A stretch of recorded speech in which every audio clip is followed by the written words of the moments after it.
Good evening. I especially want this snap to be shared everywhere.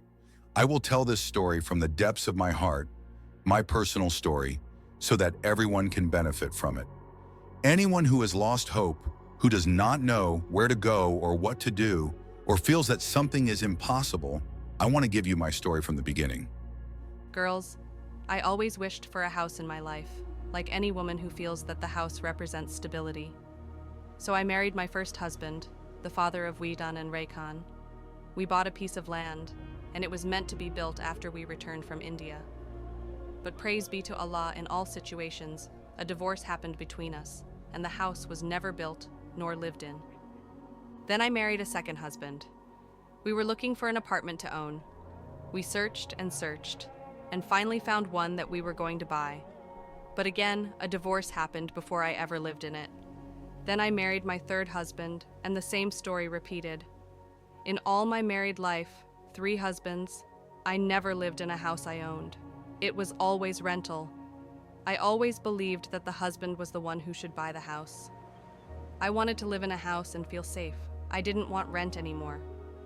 Girls, I used to think it was impossible for me to ever buy a house. In my mind, it had to be the husband who bought it. I didn't have the money, so how could I do it? People of the eastern region know what the Greenbelt is.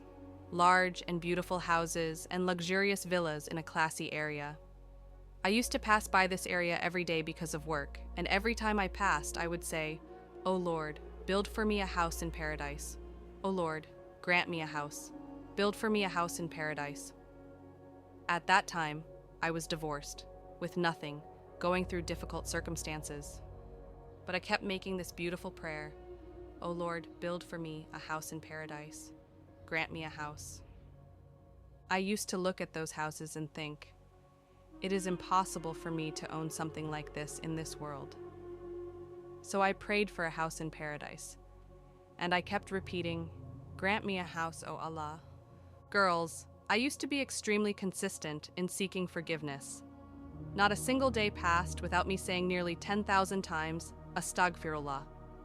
I knew that seeking forgiveness is one of the reasons for provision, because Allah says, He will supply you with wealth and children.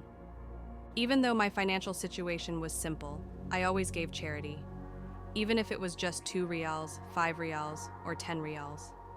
My salary was small, so my charity was small, but I was committed to giving every single day. I am also someone who loves to make dua. It gives me great peace and happiness. I always had a strong connection with my Lord through supplication, and I could not understand how some people spend hours without making dua. I love calling on Allah all the time, while walking, sitting, making wudu, anytime. I know Allah hears me, and I know I am rewarded for it.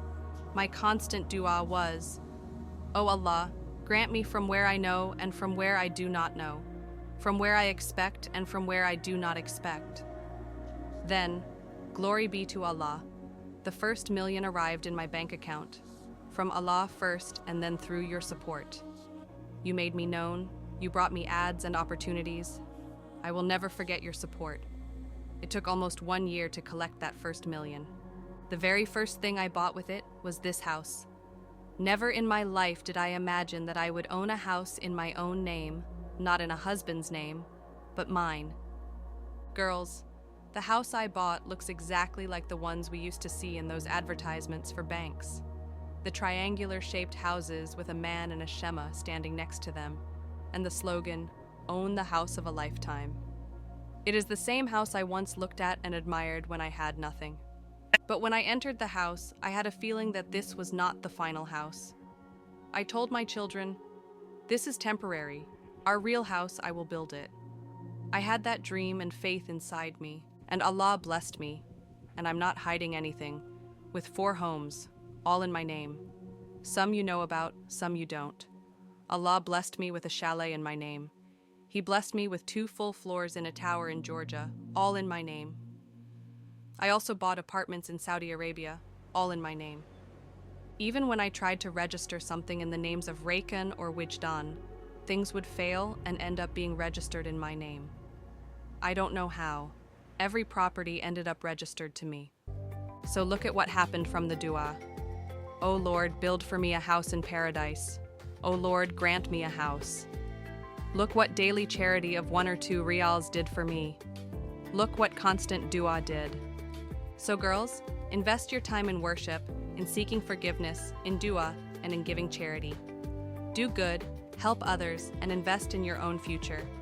You will see the result with your own eyes, maybe after many years, maybe even after a few days. Good does not go to waste.